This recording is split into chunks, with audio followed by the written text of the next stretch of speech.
I have a question for you today. Have you ever felt weary? Have you ever felt stuck in life? Have you ever been told that you need to hang on to something, but you feel as though you're getting fatigued and that your grip is slipping and you're not really sure how much longer you can hang in there? Well, this message is for you today. I've titled this message, Hold On. I was reminded of an old movie with Sylvester Stallone in it called Cliffhanger. And he was this mountain rescue guy. And there's this particular scene in the movie where he goes out to rescue this person that is close to falling to their death. And so he gets out there and he's inching his way out on this cable. And he finally gets to them. And he reaches down to hang on to them and to pull them to safety.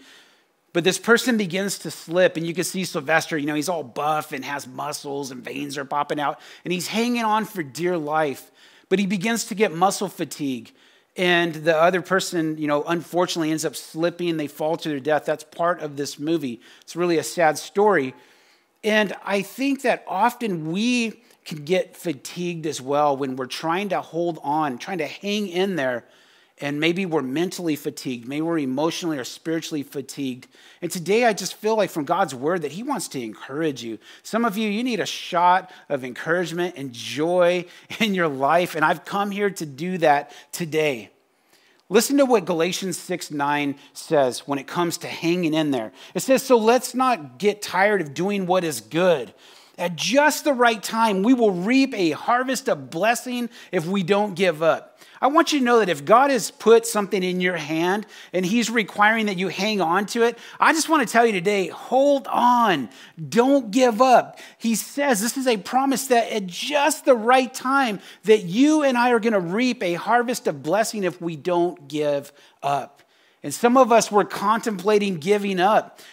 Just life has been tough. And some things you're like, oh man, I don't know if I can keep doing this. I want you to know, yes, with God's presence, with God's power, you can keep doing it. So right now, just if you got a neighbor, just slap them on the knee and say, hey, hold on. If you're driving in the car, roll down the window, just shout at the person next to you. No, don't do that. They're going to think you're creepy. But I just want to say to you today, hold on. When our kids were little, Veronica and we had made an agreement that our kids could have sugar, but it wasn't going to be a big part of their diet. We didn't want them running around spinning like tops all over the place. We were really concerned that, our kids were raised in a healthy manner. And we had this little truck that would drive around the neighborhood. And maybe you've seen this truck before. And he's blasting these sick nursery rhyme beats. You guys know I'm just messing with you. But I'm talking about this truck that we all know as the ice cream truck. And so this truck would just stroll down the street, and we didn't want them to know that there was ice cream on that truck. So we had a friend that had this brilliant idea. And she said, well, we don't call it the ice cream truck. We just say that that's the music truck. So just think of that thought. This guy's just driving around the streets of San Bernardino, just blessing everybody with these sick nursery rhyme beats just to bring joy to all of San Bernardino. Of course, that's not true. He wants to sell some ice cream.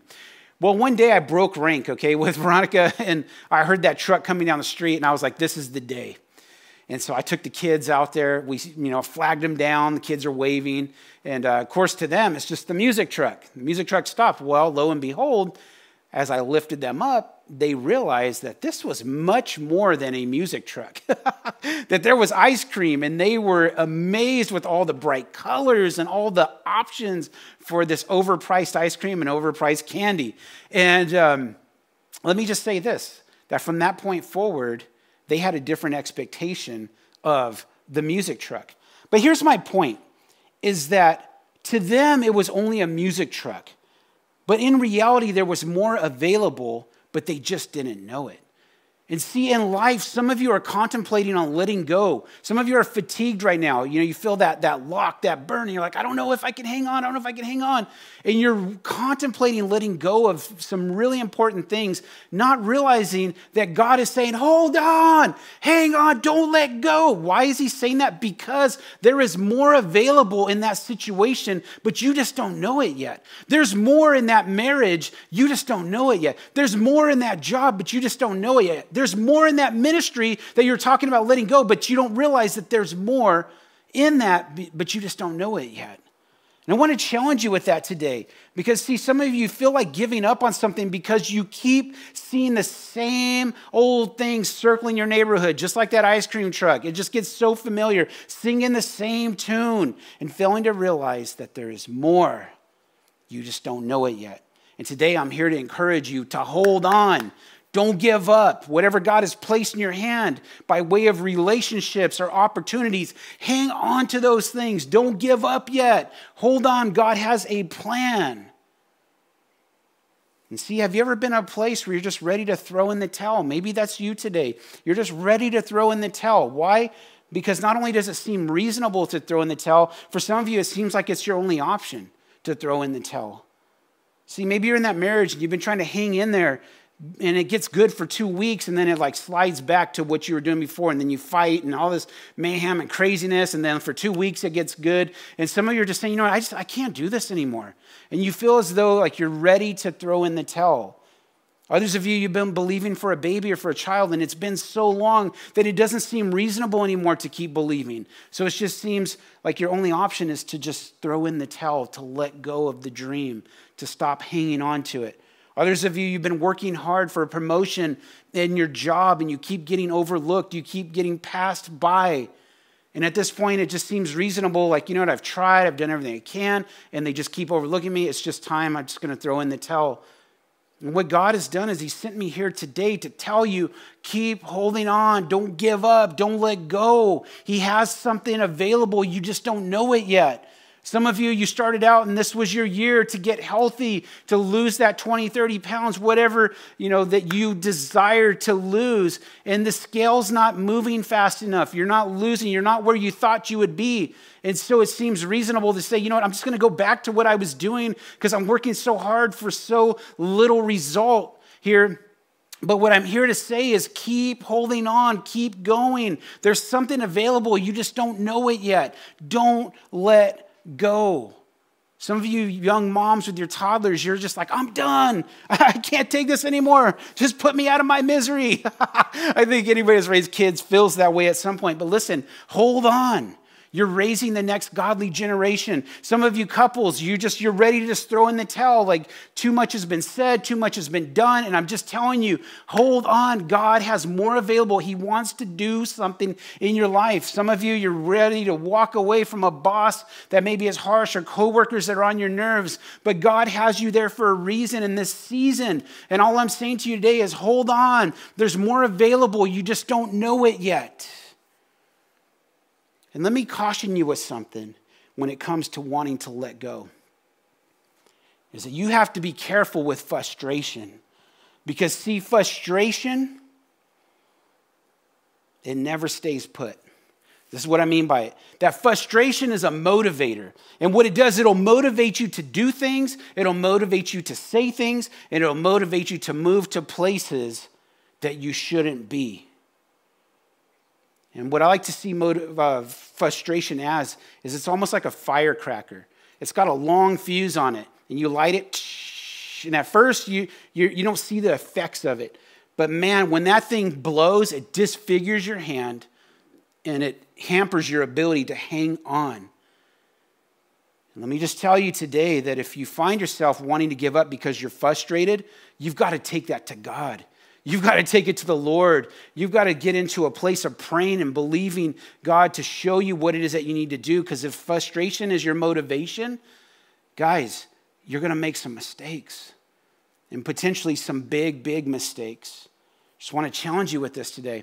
Because that disfiguration that happens from the firecracker is that your hand no longer looks the same. And what frustration will often do is it'll cause you to let go because you forget who you are. Veronica and I just kind of telling on us. I mean, I'm sure many of you have experienced this. Have you ever had some intense fellowship on the way to church? Anybody ever had that happen? You're driving. That could be between parents. It could be between a married couple. There could just be tension in the car. And there's some intense fellowship. For those of you that don't know what I'm talking about, there's some arguing. There's some fighting that's going on. And you're on your way to church, right? And then you pull in that church parking lot, and all of a sudden, just everything is so great. You know, you got that big old family-sized Bible that, you know, takes 3 of you to carry into church. You know, oh, man, we're just blessed with heaven's best. But you know, all the way there, you guys were throwing down, man, calling each other names, and people were frustrated, and somebody had out the chancla, you know, and hitting the kids in the back and everything. Listen, we've all been there to some degree.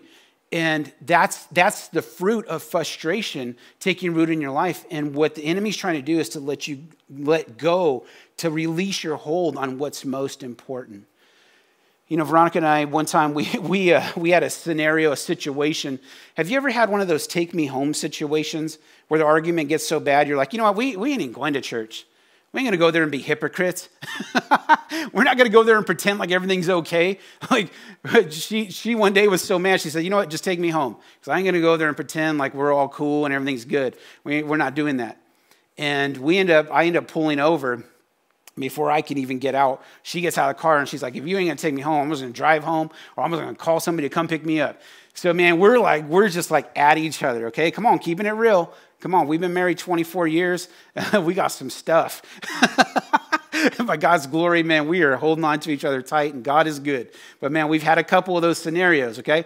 So we're kind of like, we're getting at it, you know, and I'm frustrated with her. She's frustrated with me.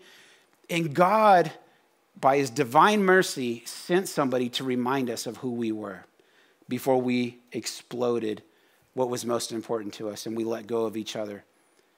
And you know what he does? He sends a homeless man to us. And this dude shows up and he asks us for money right in the middle of us arguing.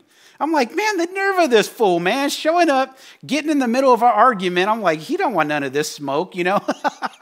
Like, we got something going on. And he has the nerve to walk into the middle of an argument. Hey, man, you got 50 cents I could have? And I was like, oh my gosh, man, this is crazy, man. This dude's nuts. We were like, no, we don't have any money, dude. Like, so he leaves. We're in the car now, and he comes back. This was actually, I love that God did this through his mercy, his compassion, and his love for us. The guy comes back, and we're still kind of at it. And he knocks on our window, and I roll down the window. I'm like, yeah, dude, what's up? And he goes, I have a joke for you. And I'm like, man, dude, can't you see, like we're in an important conversation here. And I roll the window up, and he knocks on the window again. And he's like, hey, man, come on, I got a joke for you. And this guy was so persistent. And you know what his joke was? I know that you're dying to hear what the joke is.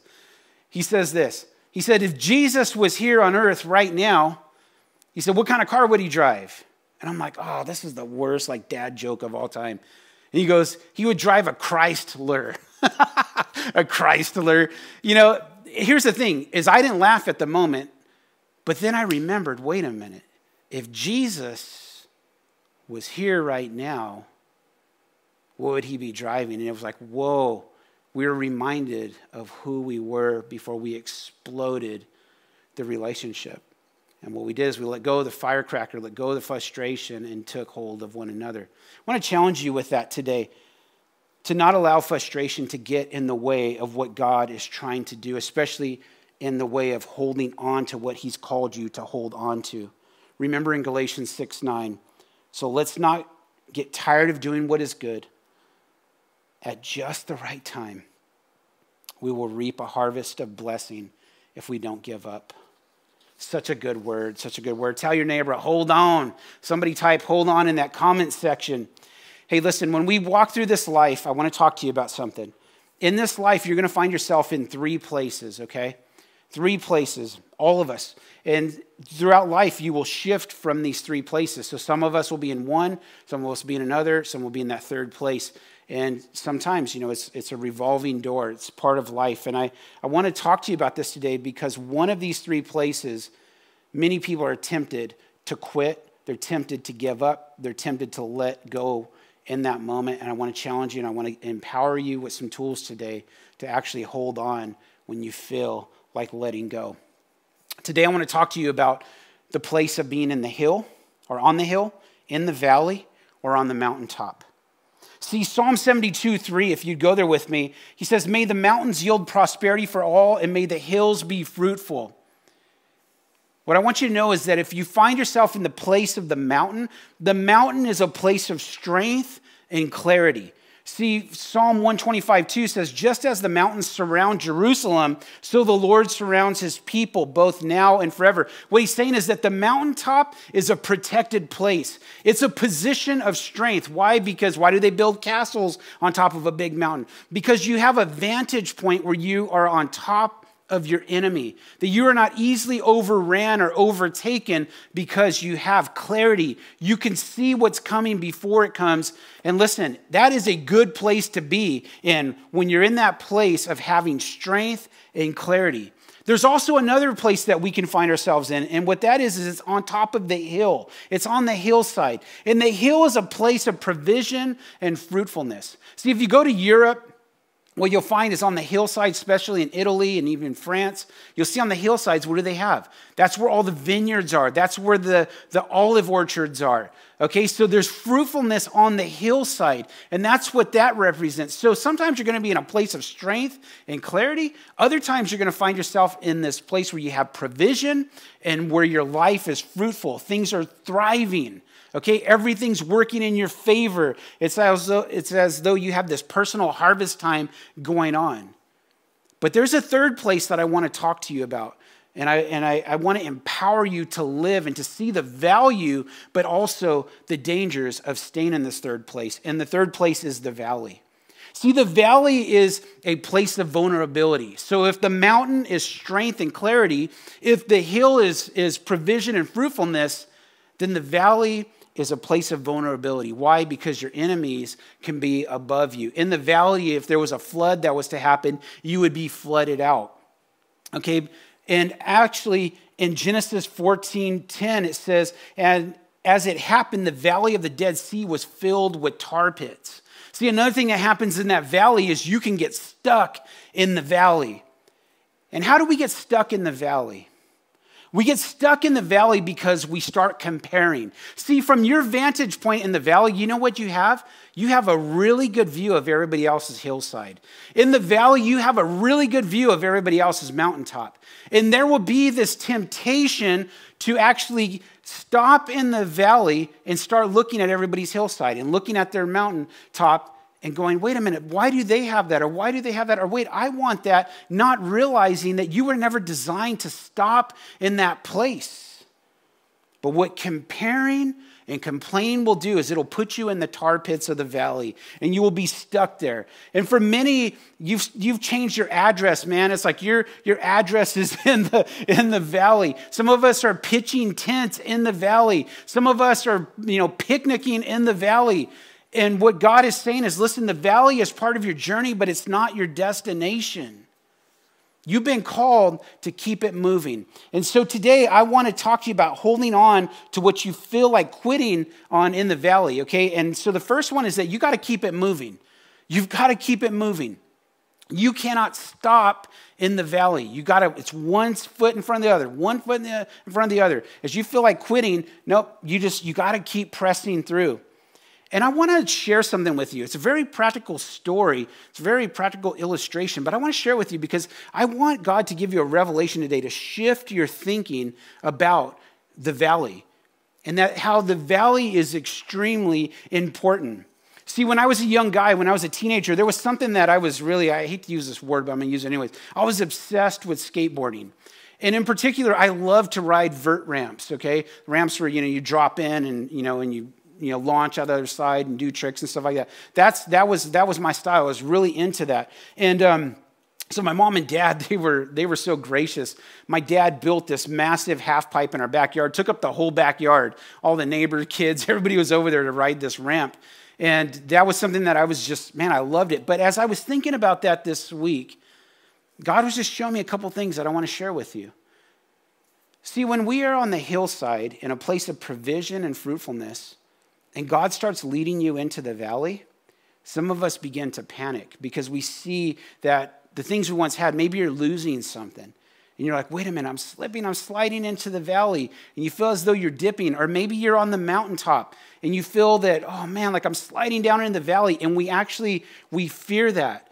And we don't yield our lives to what God is actually trying to do. But I was thinking of, what do skateboarders do on a half pipe? So you got a platform here, and they drop in, and then there's this valley spot, and they come up this other side.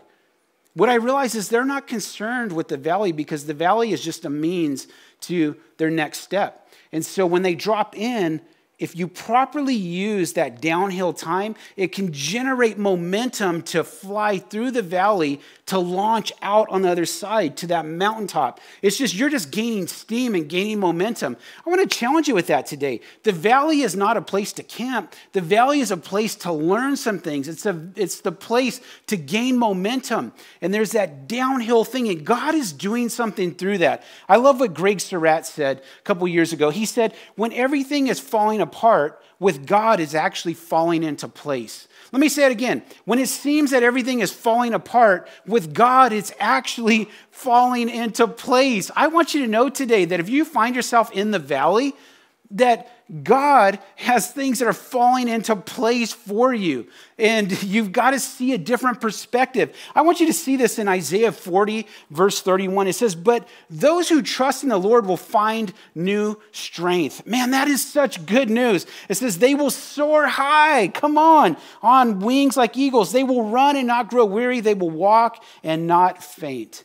Can I tell you this? If you find yourself in the valley, or maybe right now, because of this last year, you feel like you're losing some things. Maybe you had strength and clarity, and you feel like you're losing strength and clarity right now. Maybe you were in a place of provision and fruitfulness, and you feel like maybe you're losing that, and you're sinking into the valley. I want you to know there is good news today, that in that valley season, that God has new strength for you. That in that season, God is going to create an ability for you to soar high if you handle the downhill momentum to create momentum to launch. And if you know anything about skateboarders, especially vert riders, what do? They drop in, they gain speed, they launch out, they do a big trick, and when they come down, they gain even more speed, and it's just more and more momentum. So they're not afraid of the valley. The valley is actually a time to generate momentum for the next season. I hope that you guys are getting this today. I hope that you're being inspired to know that wherever you find yourself, here's the one thing that you can never forget. That God is the God of the mountaintop, God is the same God on the hillside, and God is the same God in the valley. And he is not going to leave you nor forsake you. He is with you in all three of those. Man, that is good news. Come on, somebody. So if you're going to keep it moving, don't complain, don't compare, but we want to trust him for new strength. Come on. And here's the second thing that I want you to know today. Is that if you're going to be able to hold on and not quit in the valley, you got to keep believing. You've got to keep believing. Listen, nothing is final unless God says that it is. That it's not over unless God says so. You know, there is a story of a chess champion, and he went on vacation in Europe. Okay, but not only was he a chess champion, and I'm talking about people who play chess, on the board, but he was an art connoisseur. He loved art, and so he goes into this gallery one day, and he's just amazed with all of these fine paintings that are lining these hallways. And as he strolls through for hours looking at different paintings and just really being inspired, he stops at one particular painting, and he just stands there and he stares at this painting for a long time, looking at every little detail. It just captivated him. It captured him. And here's what he saw in the painting, is he saw the devil on one side sitting at a table playing a chess match with a young man. And you see the devil, he's sitting there and he's leaning back and he has this fiendish smile and he has his hand on the table as though like he's kind of doing this, like checkmate, dude. Like you just lost this game. And just kind of laughing at this young man. And the other guy who's sitting across the table, this young man, he's sitting there and you can see he's gritting his teeth. He's gripping his hands and he has a bead of sweat coming down his face. And you realize that what this picture is portraying is that the devil was playing this young man for his soul. And obviously, as you're looking at it, you see that the young man is not doing very well and has lost, to the devil. And the title of this painting is Checkmate. Well, this connoisseur of art, this chess master, continues to look at it. And as he's looking at it, this janitor walks by. And he says, "Sir," he says, "I'm wondering if you happen to have an old chessboard with the pieces around here." The custodian's like, "I don't know, but I'll go check." And so the custodian leaves, and he comes back about 5 minutes later, and he comes back with this old chessboard with all the pieces. And what the chess master does is he sits down on the floor, and he sets the chessboard up, and he starts looking at the picture, of checkmate, and he starts placing every piece that he sees on the picture in its exact place. And so after a time, he realizes he has the whole thing set up that matches that actual painting. And he's just looking at it, and he's looking at it, and then all of a sudden, the chess master gets a big smile on his face. And he begins to say out loud, as though he's talking to this picture, and he says, "Young man, if you only knew what I see here today, I have good news for you." He's saying, because what I see here is that you think that you've lost, but there's still one move left. And this move would not only allow you to escape defeat, but if I was to show you this move, you would have ultimate victory. See, what I want you to know today is that some of you feel like giving up. You feel like letting go of your hold on whatever it is that God is calling you to hang on to, because you feel as though there is no moves left, that you're at the end and that you can't keep going. You're just ready to throw in the towel. You've tried, nothing's working out. But I'm going to tell you that with Jesus Christ in your life, with Jesus Christ at the center of what you're doing and what you're trying to hang on to, there is always one move left. There is always someone that is on your side that is going to bring you the victory, and his name is Jesus Christ. Listen, I've got to get some word inside of you guys today so you will believe this. Listen to what Isaiah 54:17 has to say. It says, "No weapon formed against you shall prosper." Some of you need to know today that you are in a place where you feel like you need to let go because there has been a weapon formed against you, and you feel as though that thing is blowing up everything around you. I'm going to tell you, you got to hang on today, that there is no weapon that is formed against you that will prosper. God is on your side. He has the final authority. That final authority was on the cross. Come on, he defeated sin. He defeated hell. He defeated sickness. He defeated everything that we face. And if you feel like you've been cornered, if you feel like it's time to give up, I'm telling you today, you have to hang on, because there is nothing that has been formed against you that will prosper. God says it in his word. It's true. Listen to what Psalm 27:13 has to say. It says, "I would have lost heart." How many of you right now are hanging on to something and you are losing heart? But listen to what God's word says. He says, "I would have lost heart unless I had believed that I would see the goodness of the Lord in the land of the living." Listen, in this lifetime, you've got to hang on, because God has great things in store, not just for heaven, but in this life that we live, the land of the living right now. Listen, don't lose heart. Don't let go. I'm telling you, you got to hang on. Tell your neighbor right now, you've got to hang on. Don't give up.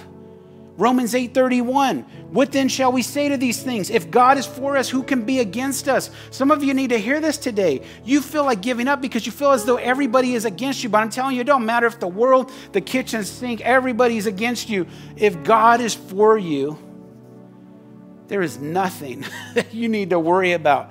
There is nobody that can come against you that is going to succeed. Listen to what Isaiah 43:17 has to say. I hope this is building your faith today. I hope that you're getting encouraged. My goodness. Isaiah 43:17. "See, I am doing a new thing. Now it springs up. Do you not perceive it? I am making a way in the wilderness and streams in the wasteland." You know what God is saying to you today? He's saying, hold on, because I'm making a way where there is no way. Some of you need to hear that again. God is saying, hold on, because he's making a way where there is no way. That God is the God of the impossible, and that it ends with us at possible, and it starts with him at the end possible. And we need to start seeing it for what it really is. Just as I shared the story about the ice cream truck, there was more available. The kids just couldn't see it. And I want to remind you of that today, that there is more available. There is another move, but you just can't see it. But God knows it, And God's about ready to unleash that thing. So hang on. Don't give up prematurely. I believe that God, by His Spirit, is speaking to so many of you today in a very personal way. Why? Because we are all facing different things. And we're being tempted to walk away and to let go of certain things that God is saying, wait a minute, don't give up. Don't quit in the valley. Keep pressing through.